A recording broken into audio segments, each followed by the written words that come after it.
and you practice and begin early. As you become, you live your manufactured, your programmed, and your planned life. And we're saying manufactured, programmed, and planned not in a negative way, but in a positive way. Because if you don't plan your life in your adult years, somebody else or something else will plan for you. Kaya yung mga halimbawa, mga young people na walang plano sa kanilang future, yung plano ng kung sino yung naging girlfriend o boyfriend nila, ang matutupad, nadala sila dito, nadala sila doon. Sometimes you become an unprepared bride or groom kasi wala kang clear plan, therefore nadala ka ng plan o ng emotion nung kapartner mo.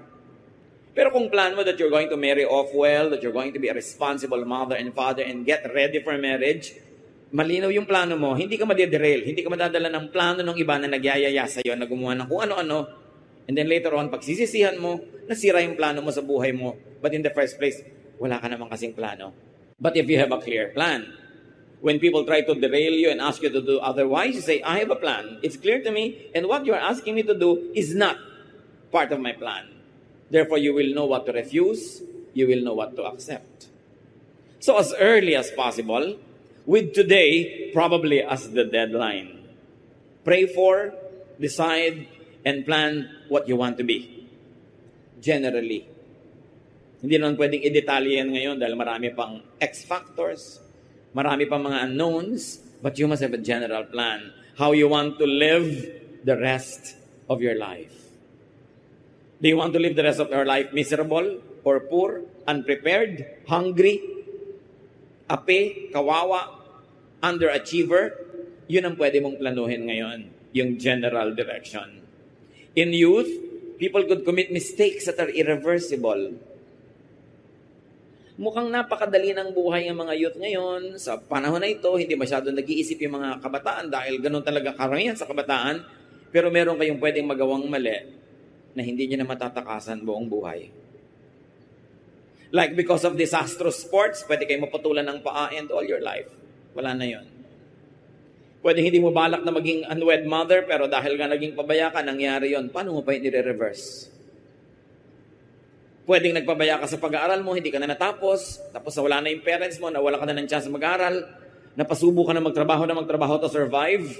Paano pa matutupad yung mas malalaking plano mo sa buhay? It almost becomes irreversible. Though not impossible to change and to influence for a betterment, pero mas mahirap na. Pero sa edad nyo rin ngayon, you can do good things that will have indelible, positive, beautiful results that you will enjoy all your life. So have a balanced life. Of course, youth means enjoying your time. Youth means having friends.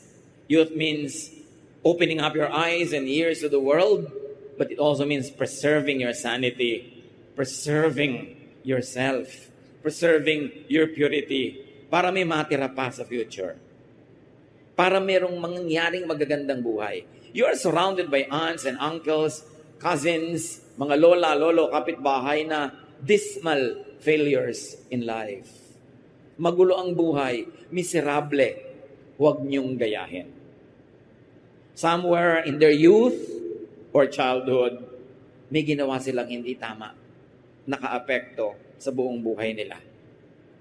So, you temper your love for the joy of life, for happiness, for pleasure, with wisdom, with discipline, so that you don't become a casualty. Plan your life now. You will plan to be godly or not godly. You will plan to be intelligent or not intelligent. You will plan to be a good person or a bad one. You have to have a plan. Your plan might not happen to the very exact details, but the general direction would not be too far from your design, from your decision. Remember that if you fail to plan, you actually plan to fail. Kaya dapat may plano ka. Pag wala kang sariling plano, the forces of the universe will plan for you. And usually, it is a bad plan.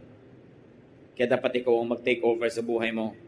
You cannot plan the exact shape, color, sound, and texture of your adult life, but you can shape now the kind of knowledge and training, the kind of orientation, the kind of character that you want and need to have so you could go for your goal. Build and set your foundation now. Kung nag-observe kayo ng mga gumagawa ng building, hinuhukay yung lupa, ang tagal-tagal, may bakod doon, hindi mo alam kung ano nangyayari sa ilalim. Pagkatagal-tagal ng hukayan na yan, kasi gumagawa ng foundation. Pero pag nakita nyo yung lumabas na yung foundation above ground, parang kabuting tumutubo na yung building ang bilis. Kasi may foundation na. May strong foundation. Yun ang ginagawa nyo ngayon sa buhay nyo, mga kabataan. Foundation. It takes time. It takes time to go through school. It takes time to get trained. It takes time to listen to your elders. It takes time to be patient and give way to those who have influence and power over you. Well, there is something else that you might want to do, but take that time. Build your foundation, guided by your elders, guided by the Word of God. Though not every time you want to do what you are being told to do, but take your time. There is a time for independence. There is a time when you can do what you want to do, when you're already wise, when the foundation had already been laid, when you're already prepared. But now, just be studious.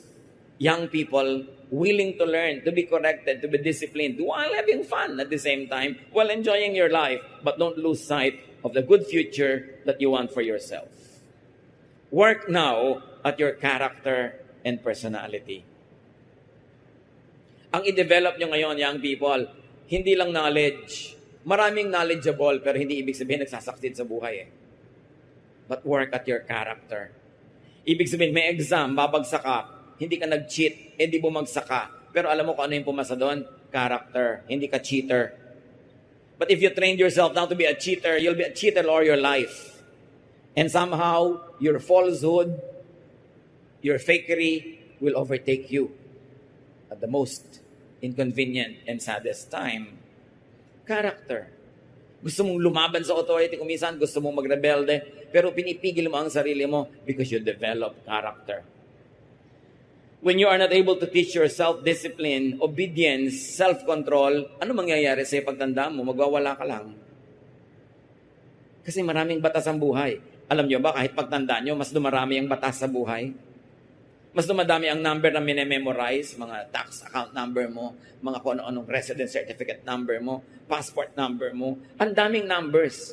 Hindi ka pwede maging malaya sa mundo na merong 7 billion people. Laging may mga batas. Pero pag sa kabataan nyo, hindi kayo nagsanay sumunod, ano mangyayari sa karakter nyo? Para kayong nagwawalang monster sa tindahan ng mga antique jars. Babasagin niya lahat. At magbabayad kayo na mahal. Education, discipline, self-control could be very painful in your age, at your period in life, when you want to do many things your way. But there will be a time for that. Earn it. Yung kalayaan, yung independence, sariling style, may oras yun. Yung mga matatanda na nasa ibabaw ng ating buhay, magkakamatayan yan. Kakandaubo, hihina. To the point na kayo pa nga nag-aalaga sa kanila, you will take control of your life. You will take charge of your life in time.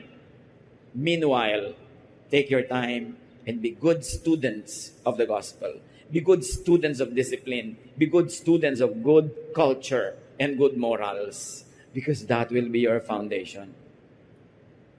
Proverbs 20:11, even a child makes himself known by his acts, whether what he does is pure and right. So sa mga pinaggagawa natin, para idinodrawing na natin yung mangyayari sa ating future. And history will keep repeating itself. Pag lagi kayo nagpabaya ngayon sa palagay nyo, maganda yung future. Pag hindi natin inayos yung ating character, sinunod lang natin ang mga hilig natin, ano naghihintay sa inyong kinabukasan? Proverbs 20:11, the good or bad that children do shows what they are like and what they will become. So discipline, guide your youthful days to realize your desired life and lifestyle later. But discipline doesn't mean suspend all your pleasures and happiness. No, maraming kasya, maraming pwedeng saya, sigla, kasiyahan sa inyong buhay ngayon in a disciplined way. Pero pag nauna yung saya at walang pagsisikap, nasa huli yung bayad. Pero pag nauna ka nang nagbayad ngayon, nasa huli yung ani, nasa huli yung tubo. So unahin nyo ngayon yung foundation. Fashion, shape, make a good character today. Now, take care of your character. Yan ang mahalaga. yung pagkatao, yung uri ng pagkatao mo, yung quality ng pagiging human being. Take care of your personality because your character is you and it will be your life. And how can you do this? Know and follow Jesus, the ultimate model. Make church life the center of your social life. That is not easy to do these days dahil ang daming options. Ang daling mag-worship sa mall, ang daling mag-fellowship sa cyberspace, ang daling gawin ang gusto, pero huwag kayong lilimot sa mga basic, universal, and classic truths. One of that is that the body of Jesus is the church. So dapat doon kayo talaga involved, doon kayo kasali, while enjoying all other activities outside of the church. Pero dapat priority nyo ang church life. Especially you young people, I charge you, reinvent church for your generation. Alam natin na maraming traditions na develop ang church over the last 2,000 years. And many of those traditions are not always effective now. It's up to you to reinvent the culture of the church. But you are anchored on the unchanging of worshiping God and doing His will should be geared to the times. And it is you young people who will have the energy, the vision, and the skill to make the church relevant in your generation. Don't wait for your elders to do that. Your elders don't know otherwise. Ang alam lang ng elders natin yung namana na nun. Kayo ang iimbento ng bagong style ng church. Hindi nagbabago yung mensahe, hindi nagbabago ang pininiwalaan, pero nagbabago yung method, yung pamamaraan, yung style. Do it because it is your future at stake. How else can you build a good foundation for your future? Listen to and learn from responsible mentors, elders, and teachers. Huwag kayong maiinis, magagalit pagka pinagsasabihan. It's for your benefit. Pag merong matanda na nagtuturo sa inyo, pinapakinabangan nyo yung experience niyan ang tagal-tagal. And if you would only listen for a few minutes, you would benefit from probably 20, 30, 40 years of experience of the one teaching you. Siyempre, you filter whatever is beneficial and relevant to you. Pero pag may nagsasabi sa inyo, nagtuturo, papakinabangan nyo yung experience niya. It is to your advantage. So be teachable. Be trainable. You will have your time to manage your life and the lives of others. But while young, learn from your seniors. And always go for character. And if there's also one more thing, you want to have a good, solid foundation for your future, avoid bad company, bad influence, avoid bad ideas. So piliin nyo kung ano mga sinusubscribean nyo ng mga network, kung ano mga pinupuntahan nyo ng mga site sa internet, kung ano at sino ang mga friends nyo, kung sino ang inyong mga ka-chat. Piliin nyo yan. Kasi pwede kayong buuin o sirain ng kung sino ang nakaka-influensya sa inyo. 1 Corinthians 15:33, do not be misled. Bad company corrupts good character. Or don't fool yourselves. Bad friends will destroy you. Masarap sa simula, pero pag nagkagipitan, nagkaproblemahan, iiwan ka rin at hawak-hawak mo sa kamay yung bomb that will explode in your face. Young people, shape the rest of your life today. Bow down before the Lord and let's do some silent, private prayer. Ask the Lord to guide you. Ano ba talaga ang gusto niyo sa inyong buhay? Is that what the Lord wants? And check, review, if the details that you do every day, every week, every month, fits the general plan and desire and dream of your life and the will of God for you. Dear Lord, as your people sit silently and still before you, teach especially these young people, O God, your ways. Turuan mo kaming malaman, makita, ma-review yung mga paraan namin that do not jive with your ways. Teach us to reject evil influence and to follow good advice. Spend some time with the Lord in silent prayer. This is your life at stake. Plan it with the Lord right now.